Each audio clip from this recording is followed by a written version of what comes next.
Hi there and welcome to AXSchat. Today we're delighted to welcome John Kemp, who is the CEO of the Viscardi Centre. John, really pleased to have you here. You've got a long and glorious history of working for the rights of people with disabilities. Debra's told me an awful lot about you, speaks very highly of you. Really pleased that you could join us today. So can you give us a potted history of your work in this area and how you came to start advocating for accessibility and for the rights of people with disabilities? Well, thank you very much for having me, and it's always a delight to work closely with my friend Debra and all of you, and talk about this issue. I always have a hard time speaking about myself, but I'll talk about it very briefly and just say I was born without arms or legs, off at the elbows and the knees. I'm the middle child of three. My mother died when I was very young of ovarian cancer. My dad raised us and really did a great job of preparing each of us to be able to go out into this world and be ready. So he really pushed me into a mainstream school, and I had to keep up. And in keeping up, it got harder and harder as the kids got more physically capable and could do more things. But at least intellectually, I was keeping up all right, and went through grade school, middle school, high school, and then on to Georgetown University in Washington, D.C., and was very actively involved and felt very comfortable with my disability. And given my disability, I could still climb steps, but always found that ramps were a whole lot easier, and started to see the pluralism in the way accessibility is defined. So as I got older and went through law school and became part of the disability rights community, I began to really focus on it as a profession, not just living with it personally, but that I had a message to deliver, and that I thought I could help a lot of people. I was very fortunate in my life to have gotten a good education thanks to my dad. So given that, I really embarked on a career of creating my own consulting firm when I was 27 years of age, and consulting with businesses, because I always thought the business side of it needed more support, and they really needed to understand what an advocate would say to them, and then they could decide whether they wanted to adopt what I was recommending and other advocates were recommending or not. But I'm a moderate person, and I understand their pressures as well, but I try to maneuver and figure out a way and navigate a way for them to be able to achieve compliance and above. So I spent my time doing consulting work, and then becoming part of the National Easter Seal Society, moving to Washington, D.C. as the National Executive Director of United Cerebral Palsy, which is today a billion-dollar disability organization with numerous affiliates around the country, and then joined the very special arts organization, which is a global disability organization where I learned a lot about arts, culture, and disability. And the transmission of our culture of disability through the arts is a very powerful mechanism. And then joined a law firm after that to kind of get back to my roots of being a lawyer and combining it all, and did that for about 11 years. And I'm just very happy to have been asked to come and run the Viscardi Center on Long Island. So giving up my time in Washington, D.C., 25 years there, and moving to Long Island, all big changes, and here I find a gem of a place. So if you want me to describe a little bit about it, I will. Absolutely, yes. Okay. Great. The Viscardi Center is an organization that is local to international in its reach and scope and in its mission. We have 355 employees, a $25 million budget, about $25 million in the bank in case of a rainy day. It might happen. But we have a school for medically fragile children who would otherwise be in a hospital setting or at home. We have a service provider organization that addresses the transition services needs of adolescents with disabilities from age 14 all the way up to age 25. And then we also have the National Business and Disability Council, which works employer to employer, much like the USBLN, which I also ran out of the law firm in Washington, D.C. So I'm very used to the business-to-business approach to change and progress. So that's what's going on here. And see, I've been to Cairo, Egypt in the last 30 days, and 30 days from now I'll be going to Singapore, thanks to my friend Debra Rue introducing me to people there, and this is a topic. The whole issue of accessibility and accessible ICT is something that Debra and I and many others are, like you, are very committed to solving, and we never want to slow down the innovation that goes on either here at the Viscardi Center or in companies, or by the very good work that a lot of companies are doing on their own, but the consultants and like. So we're trying not to slow down any innovation, but to make sure that people with disabilities participate in all of that innovation in real time. Okay, fantastic. So I know Antonio's got a question, so I'll let him chime in. Thank you, Neil. Thank you, John. No, going back to the beginning of your introduction, I would like to know, when you were a kid and when you were facing all the challenges into the education world, and if you compare where we are today, can you just give us an idea about where we went and where we are today, and your perspective in relation to the future in that area as well? Well, Antonio, that's a great question, and I appreciate Neil's questions as well. I would have to summarize by saying that we still aren't where we should be, that advocacy is taking a much longer time. The absolute inclusion of people with disabilities still lags. The built environment is still a challenge to many of us. I wear prostheses, but I also use scooters, three-wheel scooters, to get around in long walking situations, and I know we're not there yet, either in the United States or around the world. But in the United States, we made a conscious decision when we passed the Rehabilitation Act in 1973, and it, as part of it, had the Architectural Barriers Act embedded in it in Section 502, that really said that as of a certain point in time, we will not allow any buildings to be built inaccessibly. And we drew a line in time and said, going forward, all buildings will have to be accessible to people with disabilities. That those buildings that are publicly funded in any way or are available to the public in any way really have to be built accessibly. And building codes from the federal to the state to the local communities all fell into play. And for the most part, they followed pretty good rules. But we had to draw a line in the time and saying, going forward, we're not going to build any more inaccessible buildings, only accessible buildings. Challenge a little bit today in the accessible or virtual environment, where the virtual environment changes so rapidly when video is now the new email,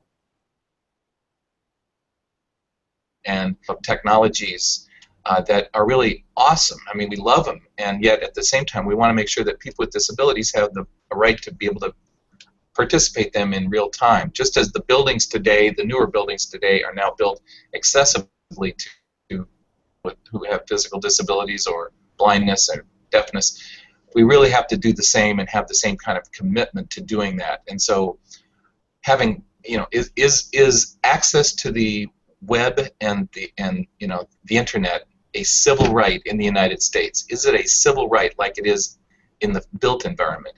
And finally, I do think that the U.S. Department of Justice has embraced the idea that access to the internet is a right. It took the Target case in 2007 and a lot of federal laws and the federal cases being brought that really brought about this process. But I think we're about there to where the White House is about to put this out there, that this is the law of the land. It has been difficult. There's a great deal of resistance, and even from the internet companies, they don't want to have any federal legislation that might limit the creativity and innovation that is really inherent in the web itself and in the global communication system. So we're fighting a big battle, but we really don't want to slow down progress, and that's kind of where we are today. Okay, so I know Deborah's got a question, but I just want to interject first. I think that the seminal moment that for me where the tide turned was the judgment around captioning, because then the court decided that actually the internet was a public place, and therefore you had to make kind of accommodations, and I think that was a turning point, and that that from that point on, it's going to be harder and harder and harder for companies that exist on the internet to deny products and services to people with disabilities. That's not to say that I don't see problems ahead, because I think that yes, we want to innovate, and yes, when you bring new technologies to bear, the people that are inventing the new technologies might not be well versed with accessibility, but that's an education, and that's something that we need to work on. But large-scale products and services, I think now there's a general acceptance that going forwards they're going to have to be made accessible. So, so I think it's definitely a sea change. I think you're hitting it right on the head. I think that was a tipping point when not only government but industry felt that there were adequate numbers and adequate opportunities that should be assured to people with disabilities. You know, there is a sort of a rump group of people with disabilities that say, do we really have to make a business case that this is good for business to serve people with disabilities, and that enough blind people, deaf people, other people will use the web, so that we have to build infrastructure through the web developers the accessibility features? And the answer is, you know, it kind of makes me resentful that we have to do it, but at the same time, there are a lot of people that don't understand the depth and scope of issues of disability and accessibility, and how they are pluralistic in the way they reach people and afford choices to a lot of people who aren't people with disabilities. If somebody wants to flip on the voice recognition software and just read along what somebody is saying, and maybe they have difficulty in understanding English, it's a perfect example of the pluralism, the platform, and the broadening out of the use of such technologies that really afford all people as much equal access as possible. But underlying it, to me, the baseline is that there is a fundamental civil right. But above that, I kind of like to think we are hot property. We're newfound market. Come on and get us. We want to give you our money. We want to buy products and services if we believe that you're accessible, and that means physically accessible, but also technologically accessible. So come get our money, but show us that you really want us. Excellent. Debra, over to you. Yeah, well said, John, well said. Of course, so we've talked about the consumers, we've talked about education, and I think we can talk quite a bit about employment as well. And I know, John, one thing that you're doing successfully, and I think is a best practice that I'm seeing in the United States, and also I think a lot of the other countries can learn a lot from it, is the transition into meaningful, marketable, employment. And I also, as you think about the question, one thing that you and I have worked for many, many years on, and a lot of other people, we had mentioned Susan Scott Parker and others, is making sure the employers are in the conversation, and they're in a conversation in a way that really helps them feel that they're a valued stakeholder in these conversations. But when I visited the Viscardi Center, which I recommend any of our viewers to check out the Viscardi Center, it's pretty amazing. I was so impressed with some of the locations. I know at the time you had a retail store, and you had a USP store, or UPS, excuse me, store, where the students could actually, and these are real franchises. So will you talk a little bit about how the work you've done has led to where you are, and how that is actually helping us embrace transition and then real employment? Absolutely. My whole life has been really focused on employment, and I think technology is an enabler of employment. It can be in and of itself employment, but I think we use so much technology, just as we are right now, in carrying out our work, and so having people be able to access and use and be comfortable with various kinds of technology and social media is critical to their success in the workplace. But we take people where we find them, and a lot of people have not been privileged to have learned and become familiar with technology as a necessary tool in the workplace. So we spend a lot of time and effort training people for real jobs in the community. We have a business advisory board that meets with us about the curriculum that we develop, the tools that we use, the cash registers in the UPS store and the gap-funded store that we have here on our campus. And company representatives come and keep it fresh, keep it current, so everything that they're working on is something that's used in the stores today. Transition is terribly important because there are a lot of young people whose expectations of work have never really been created, either because their disability is so new to families. Their child might be the first person in their family that has a disability of a certain kind, and so we all have to sort of create expectations, high expectations for our kids with disabilities, just like you've done, Debra, with your daughter, who is just a remarkable, just remarkable. Sarah's just incredible. All right, so you created high expectations and opportunities for her, and my dad did the same thing for me. He really said, when you get out of college and when you go to work, it wasn't if, it was when. And he painted this picture of independence and how I was going to live independently. I wasn't going to live at home, unlike some of the millennials and others who are still living at home. But the point is that we have, through transition, give these kids the tools they need, the experiences that they need to be able to go out into the community and raise the bar on our expectations for them, and not let them think that once they get through school of any kind, they're going back home and sitting on the couch. That is not appropriate. It is not good for them or their families to do that. So that's part of our training program that we do with young people in their transition. We take them out, show them different workplaces, show them what it might be to enlist in the military, how to work at animal shelters, anything that might fit what they want to do. And then they have to kind of decide what it is they love to do. So technology itself can be such an enabler. And just for example, 65% of our students who graduate from our school, I've already said they're going into digital media arts in some way. They know they're so severely disabled, they know they're not moving furniture. Like, I'm not going to move furniture. Nobody's ever asked me in my life to move furniture, thank goodness. But they're going to work in digital media. And so the more we give them the tools, we have a full studio here, we're heavy users of technology of all kinds. We're teaching them everything we possibly can so that they can embrace the technologies and create the next technologies that come along. So these are our future inventors and innovators, and not only are they using it and going to use it in work, they're going to innovate for themselves and for their communities.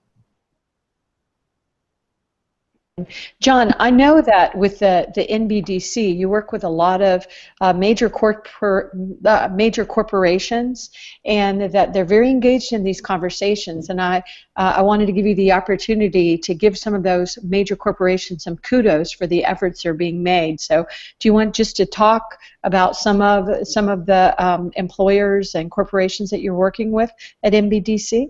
Well, it's very nice of you to take me there, because I am very proud of NBDC, and I think the employer community generally. And my perspective, working in this field for quite a number of years and with USBLN before the NBDC, is that companies really want to do the right thing. I think it's wrong to assume that we have companies who have said we don't want people with disabilities to participate, we don't want any of those people around us. That is not at all the way they think. They think about productivity, they think about sociability, they think about harmony in the workplace, how well they get along, and that workplaces need to rethink how they employ people, because people come in different sizes and shapes with different capabilities. And once we broaden human ability, now we're starting to talk about how we wrap our arms literally around the entire population. We get such good thinkers out of EY and Laurie Golden, for example, and Francis West with IBM, and just extraordinary people who are really teaching their own fellow employers why there is a need, not only from an employment standpoint and not at the entry level, but that there's a whole lot of talent out there coming out of colleges and universities, people with disabilities, who really can help them produce to their bottom line net effect. There are customers with disabilities who look at companies and say, I wonder if they're employing people with disabilities there. If I don't think they are, I may not give them my business as a customer with a disability.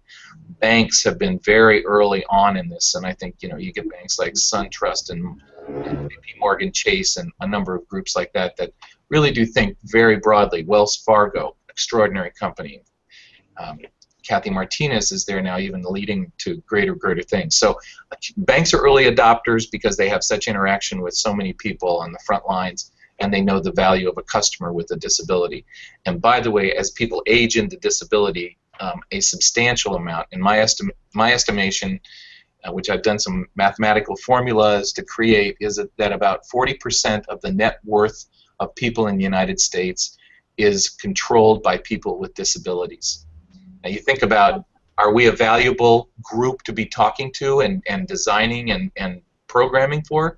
Yes, if we control 40% of the net worth in the United States, then we better be paying attention to this marketplace. So we've got great groups and great companies as our members at Mbdc, and you can go to Mbdc through our website at viscardicenter.org and look at our National Business and Disability Council. We have a whole strand that we focus on accessible ICT. Okay, that's fantastic. So a lot of the arguments you're making are arguments that are very familiar to me, because they're the arguments that I also make when I'm going out and preaching to both internal and external customers. My job's both public and internal facing. And it's also gratifying for you to sort of pretty much name check a whole bunch of our guests, because we've had Laurie on, and we've had the banks on, and we've had Francis on. So it's gratifying. She's just got Parker. Yeah. They're the leaders. They're the leaders. They're the best. That's great.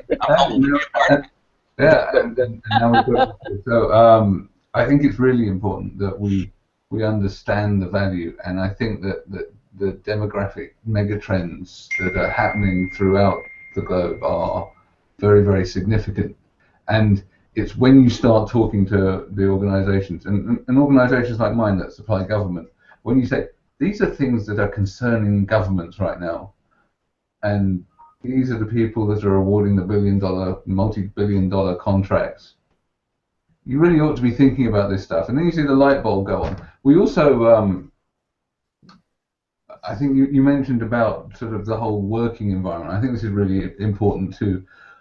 As someone that's working within my organization to make it a much better place for disabled employees, we also believe that diversity is something that, and we're looking at the wider diversity case, not just disability, but disability is one of the 4 key dimensions of our diversity policy.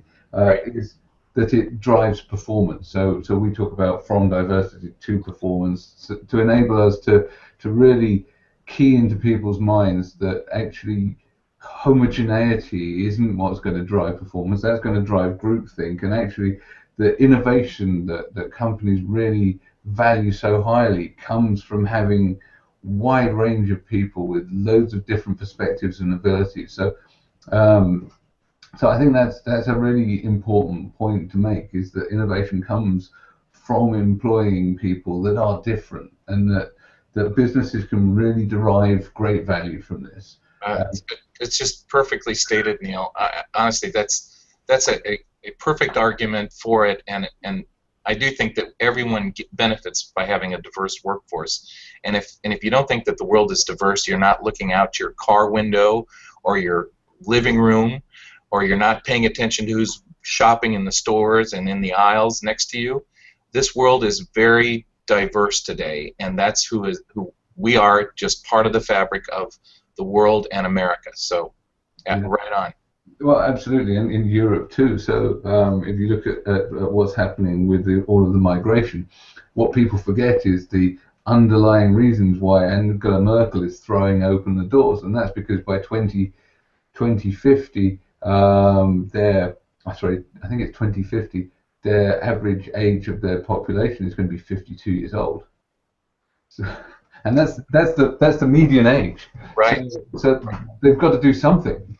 And of course, with age, you've got acquired disability. So I'm very interested in your 40% of net worth stats. I'd love to see the calculations behind that. I may have to steal some of that from you and appropriate it for Europe and the UK.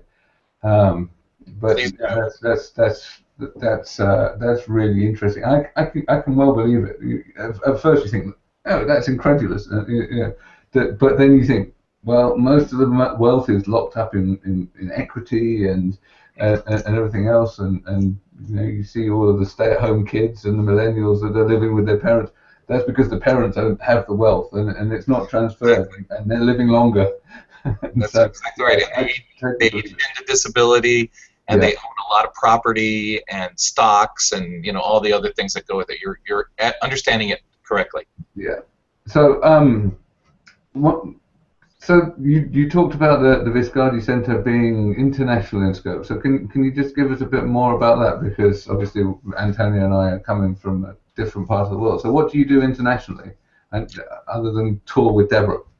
Yeah, it's always fun to tour with Debra, and if I get to catch up with her, she's kind of hard to keep up with, but she plows some good ground for me, and I sometimes follow where she has been. But we are communicating globally through our technology resources. We do webinars that are reaching out to the world. We're making a particular push in the web accessibility area. I don't think there are too many providers that are out there trying to help. We also do a lot of document remediation and things like that, but we're really trying to partner up and look at the whole use of technology in function, and the whole idea of sensors, and the anticipatory kinds of things that people, when you enter a room and they know it's you, the room knows it's you, and the lights go to your dimensions and your requests, and doors open automatically, and so it can be very granular. But we're trying very hard to jump onto some international and with some international companies that are looking at the sensors business, because we think that an awful lot of physical function is going to be improved by looking at these sensors, and so that's just one little aspect of what we're doing. We try to, another area that I will say is not necessarily exactly on point with technology, but an area where we're showing some international work is that we've created a partnership with a company here on Long Island that happens to be the 250th largest company, a publicly traded company on Wall Street, and that's the Henry Schein Corporation, and it's a supplier of medical goods and services, dental goods and services, and veterinarian goods and services globally.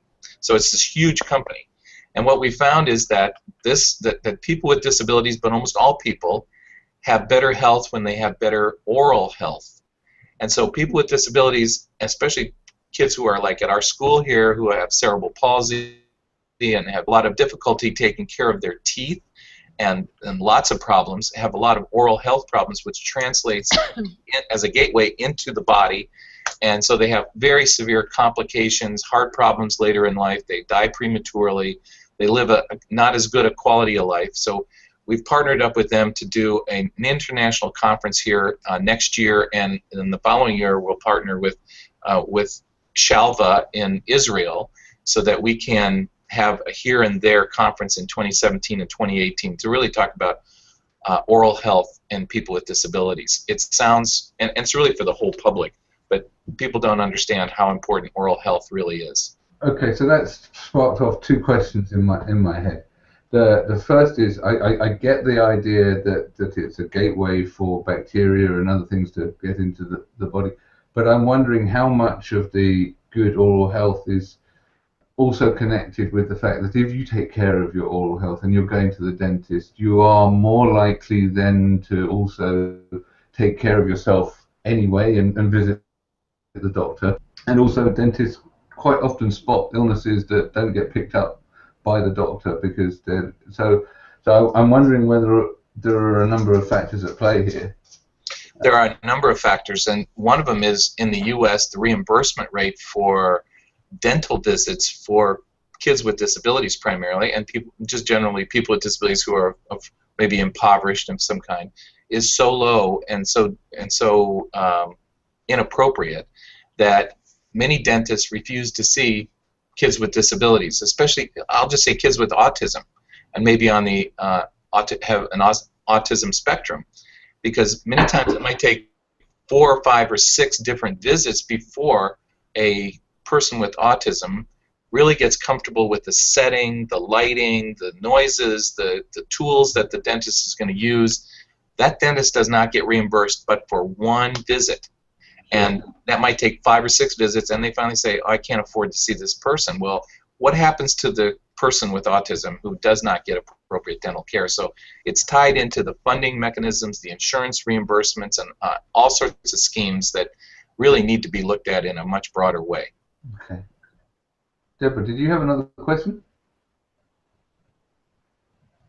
Sorry, the only point is that I know there's been some quite a few studies that show poor oral dental health can lead to heart disease. So it's very significant what we're finding. And as you had noted, Neil, I know that when you go to the dentist, they can find all kind of things that can prevent other really serious diseases. So it's very important topic. And I commend you, John, for once again taking care of all of us, making sure, as a parent of a child, Sarah's 29 now, but we had some real hard times taking her to the dentist. I went to one dentist for years. He kept saying, oh, she's too young, but I'll see your other child who didn't have Down syndrome.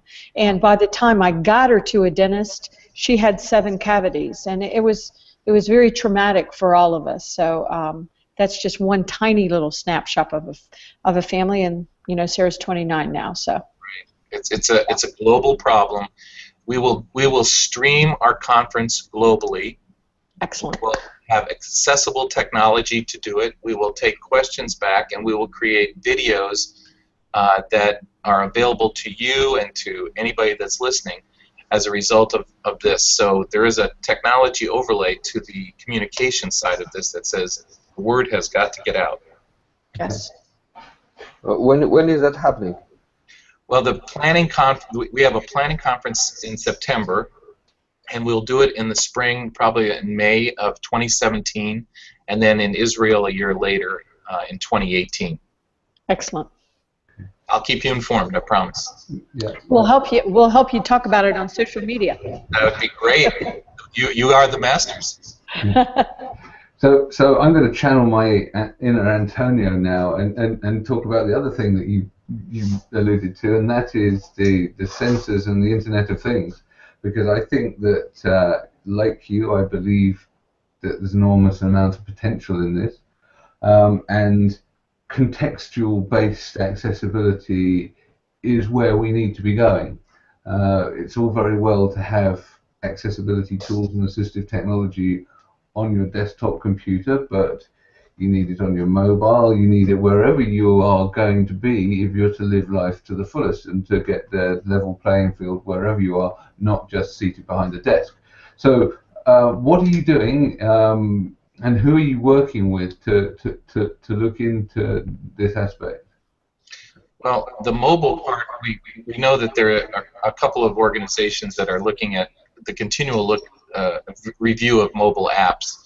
And I hope that they're still running with it and doing it, because I think the accessibility of these new apps is always going to be a challenge, and for a lot of people with physical and sensory disabilities and intellectual disabilities, it's really going to be a challenge. So, we have our partners, we have kind of back of the house partners.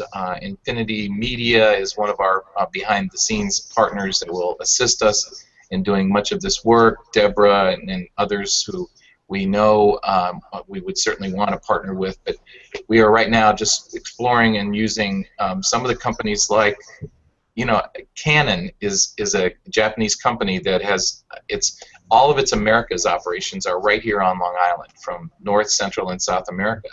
Canon has reinvented itself since it was just a printer kind of a company. It's really gone into very high-tech kinds of activities, and so we're in the early stages of talking with Canon, which is located here, about much broader applications in this area. But the IoT is exactly where I think we should be going to as people with disabilities and as organizations serving people with disabilities.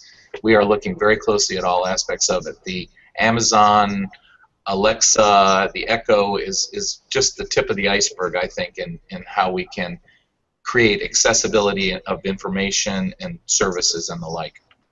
Okay. Because like Neil was saying, today there's quite a good number of projects in the United States and Europe, all over the world in relation to smart cities, and they all bring this conversation of Internet of Things.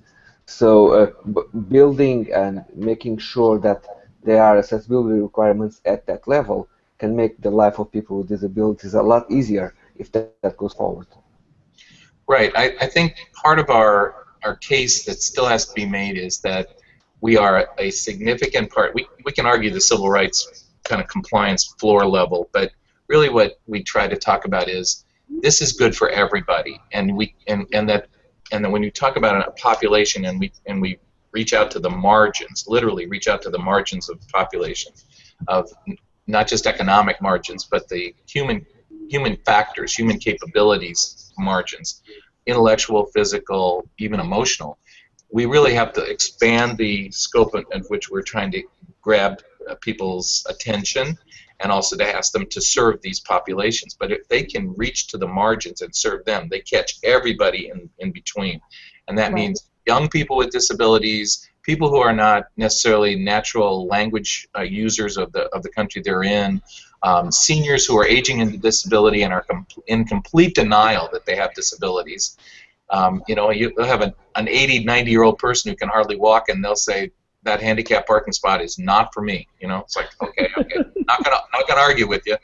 But if part of it is a cultural issue, I'll just say, and Debra knows I talk a lot about culture, but it's how do we think of ourselves as people with disabilities? Do we culturally think of ourselves as worthy of being served in an equal way?